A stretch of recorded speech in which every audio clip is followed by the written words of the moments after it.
What's the meaning of Billings?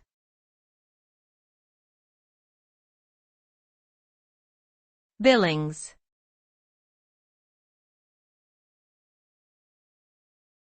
Billings.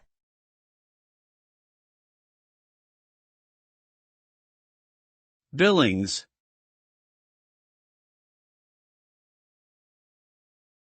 Billings.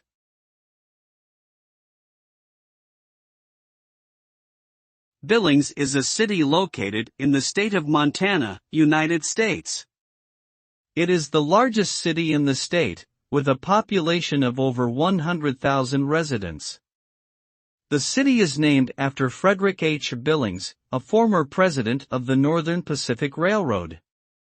Billings is known for its outdoor recreational opportunities, including hiking, fishing, skiing, and hunting.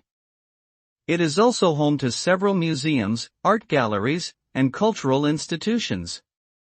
The economy of Billings is driven by industries such as agriculture, energy, healthcare, and education. The city has a vibrant downtown area, with restaurants, bars, and shops, making it a great place to visit or live.